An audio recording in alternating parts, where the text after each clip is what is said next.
Interview देत आहात, पण नोकरीची ऑफर मिळत नाही आहे किंवा इंटरव्ह्यू क्रॅक होत नाही, असं बऱ्याच जणांचे प्रॉब्लेम्स असतील. किंवा आम्ही रिपीटमध्ये इंटरव्ह्यू देतो, एवढे 100 इंटरव्ह्यू दिले तरी का होत नाही आहेत, ह्याची काही कारणं आहेत. आता ही कारणं काय आहेत ही जाणून घ्यायची असेल तर व्हिडिओ नक्की पूर्ण बघा आणि तुम्हाला आवडलं तर लाईक, शेअर आणि सबस्क्राईब करा. सबस्क्राईब केलं तर येणारे टिप्स, ट्रिक्स तुम्हाला इन फ्युचरमध्ये कळतील. आता बऱ्याच जणांचा असा फीडबॅक असतो की मॅडम इंटरव्ह्यू देतो आहोत पण आमचं सिलेक्शन होत नाही आहे, त्याचे काय रिझन्स असतात. ॲज अ HR पर्सन आम्ही कंपनी आणि तुम्हाला दोघांनी कनेक्टेड असतो. सो तिकडची जी बाजू आहे ती बाजू मी तुम्हाला सांगण्याचा प्रयत्न करते की जी तुम्हाला माहीत नसते आणि त्यामुळे त्या चुका रिपीटमध्ये होतात. जसं की पहिलं, तुमचा रिझ्यूमे प्रभावी नसतो. आता प्रभावी नसतो म्हणजे काय, बऱ्याच जणांचं असं असतं रिझ्यूम कसं असं डिझाईन वगैरे करून पाहिजे. खरं टिपिक अगदी ॲज अ HR म्हणून सांगते, 6 सेकंदाच्या वर आम्ही कुठलाही रिझ्यूमे बघत नाही आहे. मग आम्हाला तो तुम्ही कसा डिझाईन केला काय याच्याशी काहीही पडलेलं नसतं. व्हॉट वी वॉन्ट, तुमच्या याच्यातला जो महत्त्वाचा भाग आहे तेवढाच आम्हाला पटकीने आम्हाला जेवढा दिसेल तो जर सापडला तर आम्ही तेवढ्या ह्याच्यात रिझ्यूम शॉर्टलिस्ट करतो. आता ही खूप महत्त्वाची गोष्ट आहे.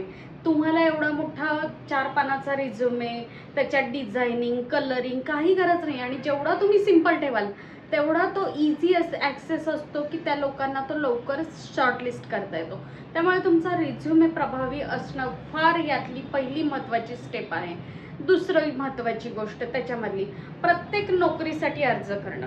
कुठलीही जॉब ओपनिंग आली की त्याच्यावर क्लिक करायचं आणि ॲटोमॅटिक तुमचा रिझ्यूमे तिथे तुम्ही सबमिट करता, बरोबर आहे. मग तो अकाउंट्स असेल तर परचेसवाला करतो, सेलला कुठला तरी अजून वेगळा करतो. पण यामध्ये काय होतं, तुमची एनर्जी जाते, तुमच्या मनातल्या ज्या तुमचं असतं की अरे मी अप्लाय केले पण आलं नाही आहे आणि तिथे ती रिक्वायरमेंटच नाही आहे त्या कंपनीमध्ये, तर तुम्ही का तिथे जॉब तुमचा रिझ्युमे टाकत आहात. यामध्ये महत्त्वाची गोष्ट असते की कधीही जॉब डिस्क्रिप्शन वाचलं जात नाही आणि हा खूप मोठा ड्रॉबॅक आहे त्यामधला. कुठल्या कंपनीसाठी अप्लाय करत आहात, तिथला एक्सपिरियन्स काय आहे, स्किल सेट काय पाहिजे आहे, लोकेशन काय आहे, तुमची सॅलरी काय आहे, या गोष्टी बघणं फार महत्त्वाचं आहे. तुमच्या अनमॅच जॉब प्रोफाईलला जर तुम्ही टाकत असाल आणि तुम्हाला वाटत असेल अरे जाऊ दे त्यांच्याकडे जाऊन पडेल, रिजेक्टेड होतो आणि तो डिलीट मारला जातो रिझ्यूमे, त्याचं पुढे काहीही होत नाही. मग आपण काय म्हणतो की बाण मारायचं, तर बाण अर्जुनाने जसा बाण मारला होता परफेक्ट बाण डोळ्यामध्ये, मग त्याच्यासाठी त्याचं कॉन्सन्ट्रेशन, मग तसं तुमचं कॉन्सन्ट्रेशन तुम्हाला नक्की पाहिजे काय हे जर तुम्हाला माहीत नसेल तर तुम्ही असे ब्लाइंडली तुम्ही CV टाकत राहता आणि ज्यातून तुम्हाला कॉल येत नाहीत आणि जे फ्रस्ट्रेशन येतं ते यामधून येतं. हा खूप महत्त्वाचा एक त्यातला मुद्दा आहे. नंतरचा महत्त्वाचा मुद्दा, आवश्यक कौशल्यांचा अभाव. एखाद्या पोझिशनसाठी जेव्हा आता सपोज अकाउंट्सचं घेत असेल तर आम्हाला तिथे टॅली येणारा माणूस पाहिजे असेल, तर तुम्हाला टॅली येत नसेल तर तो सिलेक्ट होणार नाही. म्हणजे मला कौशल्य काय पाहिजे, टॅली. हे मी एक्झाम्पल देते. प्रत्येक जेव्हा एखादी कंपनी त्यांचं जॉब ओपनिंग देते त्यामध्ये त्यांनी स्किल्स दिलेले असते की आम्हाला हे शुड हॅव, मस्ट हॅव असं दिलेलं असतं त्यांनी की हे पाहिजे ते पाहिजे. आपण वाचतच नाही त्यामुळे आणि ते तुमच्या रिझ्युमेमध्ये डिस्प्ले झालेलं नसतं, त्यामुळे तुमचं CV तिथे शॉर्टलिस्ट होणार नाही. चांगली कंपनी असेल तर तुम्ही असे खूप छान चान्स घालवलेले असणारे आत्तापर्यंत घालवले असतील तर आता इथून पुढे समजून घ्या आणि ह्या चुका रिपीटमध्ये करू नका. की आधी तुम्ही जॉब डिस्क्रिप्शन वाचा, तुम्हाला तिथल्या जॉबसाठीचं कुठलं कौशल्य आहे ते तुम्हाला येतंय का, तुमच्या रिझ्युमेमध्ये त्या मेन्शन आहेत का, या गोष्टी बघणं गरजेचं आहे. नंतरचा महत्त्वाचा मुद्दा की अपूर्ण लिंक्डइन प्रोफाईल. लिंक्डइन हे असं प्रोफेशनल ॲप आहे, तुमचं Insta, Facebook, we are not checking anyone's profile. तिकडे आम्ही बघत नाही. लोक महिने इन्स्टाला मेसेज करून ठेवतात आम्ही जॉब बघतोय. कुठली साईट आहे, आपण कशासाठी अप्रोच होत आहोत, काय महत्त्वाचं आहे, ह्या गोष्टी जरा आणि त्या म्हणजे त्या ॲपचा तुम्ही विचार करा की कशासाठीचं ॲप आहे. It's a entertaining app. LinkedIn हे असं एक ॲप आहे की जिथे फक्त प्रोफेशनल कनेक्ट असतात आणि ज्यावरती आमच्यासारखी लोक खूप ॲक्टिव्ह असतात. आम्ही सतत तिथं लोक शोधत असतो और कंपन्या तिथे सतत लोक बघत असतात की कोण कोण ओपन आहे जॉबसाठी वगैरे. तर तुमचं जर तिथलं प्रोफाईल जेव्हा कंपनी तुम्हाला बोलवते, जेव्हा कंपनीचा इंटरव्ह्यू असतो त्यावेळेला बऱ्याच साऱ्या कंपन्या तुमचं लिंक्डइन प्रोफाईल चेक करते.